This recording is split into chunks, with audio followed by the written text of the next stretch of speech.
Paris, May 30th, 1832. A field on the southern edge of the city. Two men, 25 paces, pistols. One of them is 20 years old, shot in the abdomen and abandoned where he falls. His name is Évariste Galois. The night before, he wrote a letter. 6 pages, mathematics, theorems, margins crowded with corrections. And one phrase written again and again in the margin. Je n'ai pas le temps. I have not the time. In 200 years, those pages would change mathematics. He would never know. 20 years earlier, Bourg-la-Reine, a small commune just south of Paris. Évariste is born on the 25th of October, 1811. His father, Nicolas Gabriel, is the village mayor, a liberal Republican in a country still arguing about its revolution. His mother, Adelaide, is classically educated. She teaches him Greek, Latin, and religion herself until he is 12. There is no mathematician in the family line. Not one. At 11, Évariste enters the Lycée Louis le Grand, the most prestigious school in Paris. For 2 years he is unremarkable. Then at 15 he opens his first mathematics book. Legendre's Éléments de géométrie. He reads it in days, cover to cover, as though it were a novel. Then straight to Lagrange's original memoirs on the resolution of equations. At 16, he is reading the frontier. His teacher, Louis-Paul-Émile Richard, keeps his school papers and writes a single sentence on them. At 16, Galois sits the entrance exam to the École Polytechnique. He fails.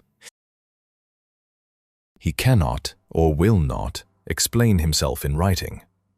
Richard says he leaps over intermediate steps. Tradition says he threw an eraser at the examiner. The record does not. Legend, not history. Either way, the door closes.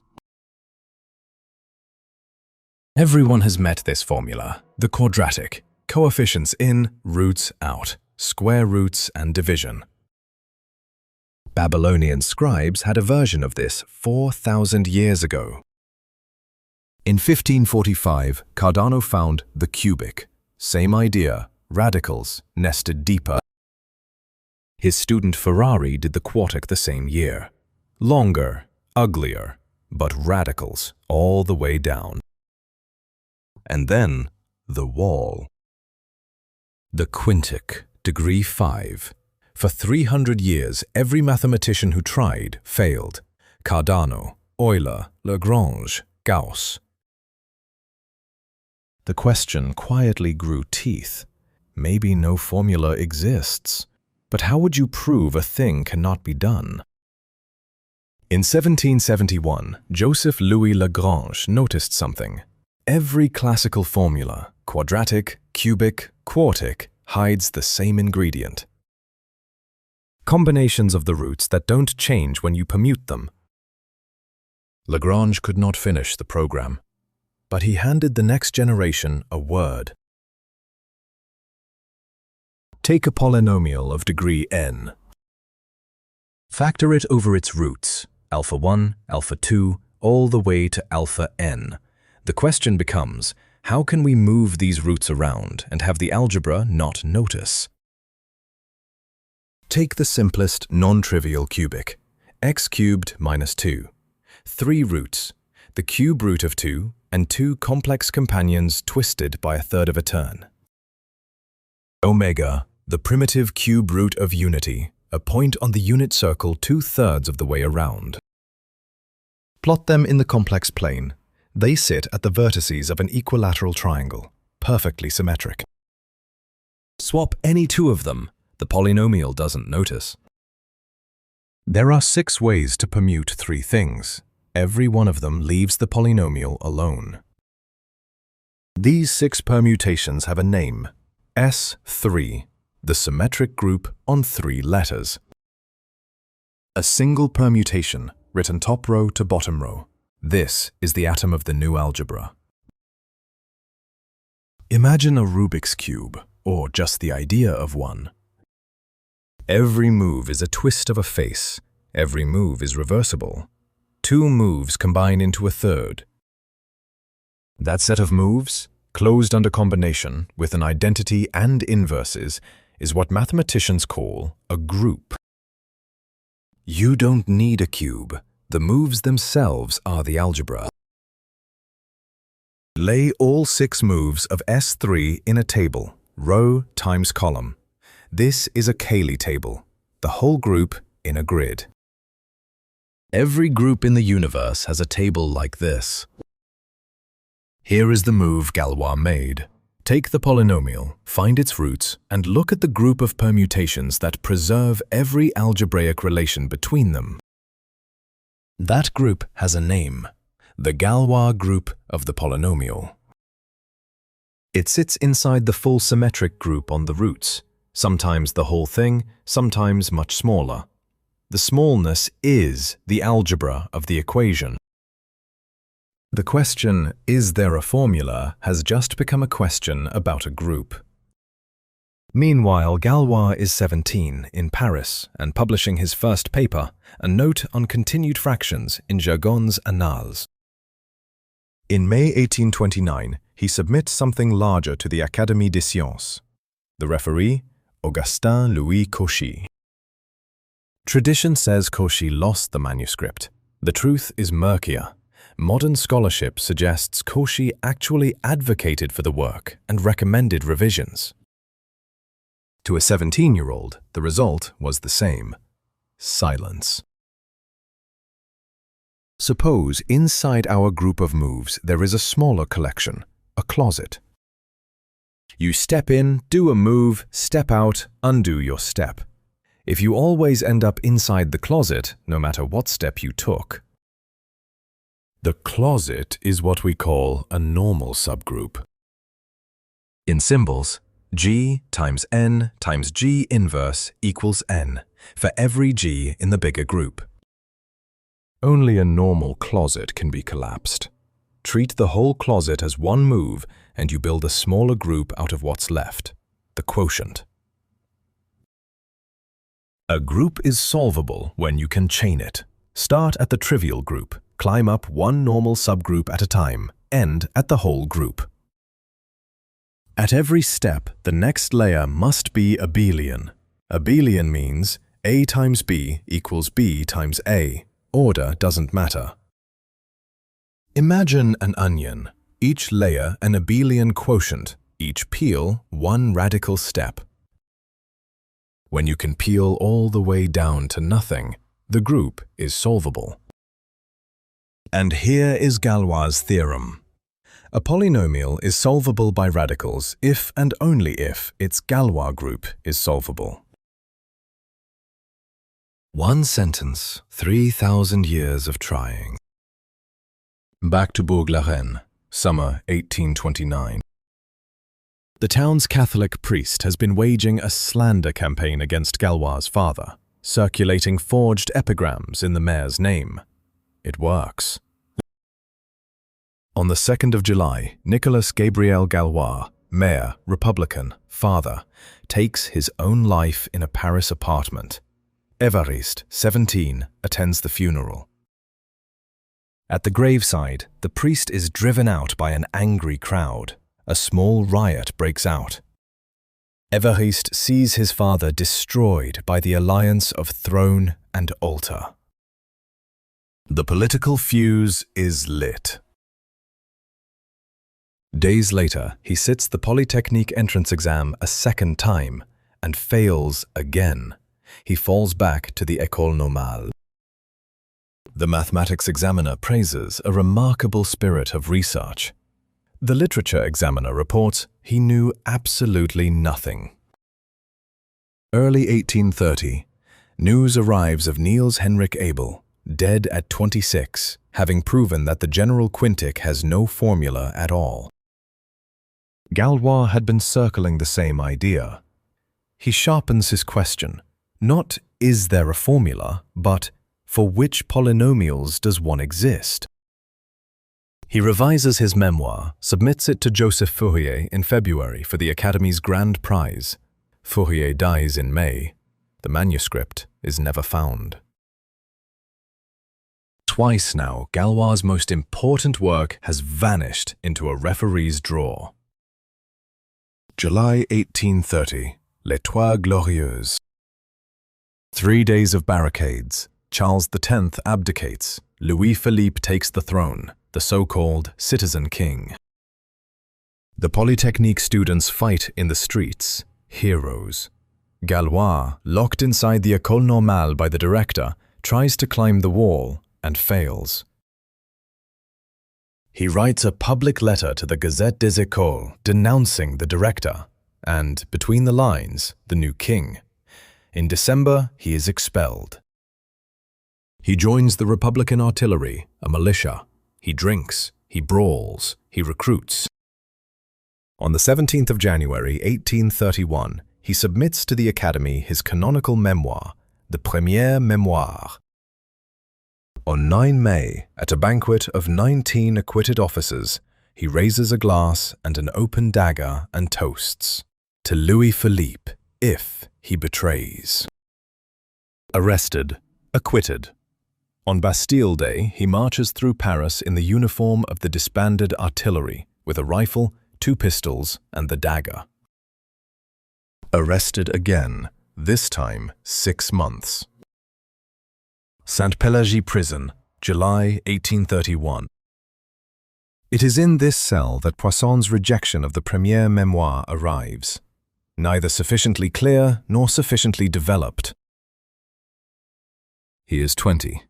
2 manuscripts lost, father gone, now in prison, and the mathematics has not stopped. Back to the math. The cubic, x cubed minus 2. Its Galois group is S3, 6 elements. Inside there is a closet, a 3, the 3 rotations of the triangle. A 3 has 3 elements. It is cyclic, it is abelian. The first quotient layer is clean. And S3 modulo A3 has just 2 elements, also abelian. 2 abelian layers. The chain reaches the bottom. S3 is solvable. The cubic has a formula, in fact exactly 1 cube root and 1 square root. Cardano's. The quartic, S4, 24 elements. The chain is longer, but every layer is abelian. Solvable. Ferrari's formula works. And then, S5. 120 elements. Inside the alternating group, A5, with 60. 60 rotations. They happen to be the rotations of a regular icosahedron, a beautiful coincidence. Sort them by conjugacy class. 5 colors, sizes, 1, 20, 15, 12, and 12. Now, a closet, a normal subgroup, must be a union of these classes, and its size has to divide 60. Try every combination. None of them work. A 5 has no closets, none at all, except the trivial ones. A 5 is simple and non-abelian. The chain has nowhere to go. The onion stops peeling. The core is non-abelian. The core is permanent. S5 is not solvable. So this polynomial, x to the 5th minus x minus 1, has no formula in radicals. Not because we haven't found one, because no such object can exist. Cantor, Gödel, Turing, they all walk in the door this opens. The same algebra disposes of 3 problems the Greeks could not solve: doubling the cube, trisecting an angle, squaring the circle. Every ruler and compass move is secretly a quadratic. After k moves, the field of constructible lengths has degree 2 to the k. A point is constructible if and only if its degree is a power of 2. But the cube root of 2 has minimal polynomial x cubed minus 2, degree 3, not a power of 2. Doubling the cube is impossible. Same algebra disposes of trisecting the angle and squaring the circle. 3 problems 2,000 years old dissolved by Galois' group. Spring 1832.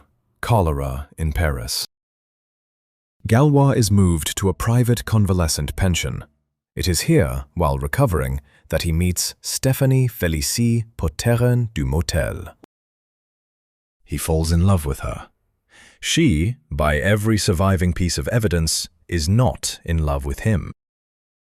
He is released on the 29th of April. She tells him to stop writing. He doesn't.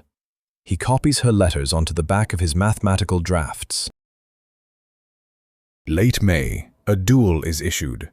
Who challenged whom? Sources disagree. 3 theories survive. 1. A romantic duel over Stéphanie with her fiancé. 2. A political assassination. Royalist agents provocateurs, the love affair as cover. 3. A death he engineered himself, planning the riot at his own funeral. The documents are sparse. No source picks a winner. The viewer holds the ambiguity. The evening of 29 May, Galois sits down at his desk and writes 3 letters. A short note to all Republicans. I die the victim of an infamous coquette and her 2 dupes. A short note to 2 friends. I have been challenged by 2 patriots. It has been impossible to refuse. And a long mathematical letter to his closest friend, Auguste Chevalier. 6 pages summarizing his life's work with new theorems and references to his lost manuscripts. Here is the caveat the Romantics leave out. Galois did not invent Galois theory that night. The premier memoir had been finished 17 months earlier. What he did that night was redact, summarize, and add new theorems pointing forward. He had already done the work. He was running out of time to write it down. The letter closes with one request. Ask Jacobi or Gauss publicly for their opinion, not on the truth of these theorems, but on their importance. After that, he writes, there will, I hope, be people who will find it to their advantage to decipher all this mess. And in the margin, again, je n'ai pas le temps. Dawn, the 30th of May, 25 paces. He is shot in the abdomen. The seconds, the opponent, the witnesses, all leave the field. He is found by a passing peasant, brought to the Hôpital Cochin in Paris. His brother Alfred reaches him before the end. Alfred would later remember Évariste saying these words. Whether they are exact or remembered through grief, they have outlasted everyone who heard them. He died on the 31st of May, around 10 in the morning. 20 years, 7 months, 6 days. On the 2nd of June, his funeral drew a Republican crowd that turned into a riot. For 2 days, Paris was on the edge of a second revolution. He was buried in a common grave at Montparnasse Cemetery. The exact spot is now lost. A cenotaph stands in the family plot at Bourg-la-Reine. For 14 years after his death, the manuscript sat in a drawer. In 1843, Joseph Liouville, professor at the Collège de France, finally read them. He announced to the Academy that Galois had given a solution as correct as it is deep. In October of 1846, Liouville published the Œuvre mathématique d'Évariste Galois, volume 11 of his journal, The Rescue. In 1870, Camille Jordan publishes the Traité des Substitutions, the first comprehensive textbook of group theory, 667 pages. This is the moment Galois becomes a field, not a manuscript. That same summer, Félix Klein and Sophus Lie traveled to Paris to study with Jordan. Group theory, born to answer a question about polynomials, becomes the organizing principle of geometry itself. Göttingen, 1918. Emmy Noether proves a theorem of her own. Every continuous symmetry of a physical system corresponds to a conservation law. Time translation gives energy. Space translation gives momentum. Galois' algebra of discrete symmetries has a continuous cousin. The bridge is Noether. The standard model of particle physics is built on three continuous groups, U1, SU2, SU3. They are not Galois' groups, they are their continuous descendants. The path from polynomial roots to the Higgs boson is long, but it is a single path. In 1830, Galois constructed something else, the unique field of p to the n elements, finite arithmetic, closed under addition, subtraction, multiplication, division. Here is the field of 256 elements, f 2 to the 8. It happens to be the arithmetic of every byte on Earth. Every HTTPS connection, every QR code, every CD, every signal from the Voyager probes, every credit card transaction, Reed-Solomon codes, AES encryption, all of them doing arithmetic in a Galois field, billions of times per second. He did not live to see any of it. He is buried in a place we cannot find. A boy, 20 years old, who could not pass an entrance exam, and whose algebra, 2 centuries on, runs every secure connection on the planet, every encrypted message, every satellite phone, every modern equation of physics. He wrote in the margin, Je n'ai pas le temps.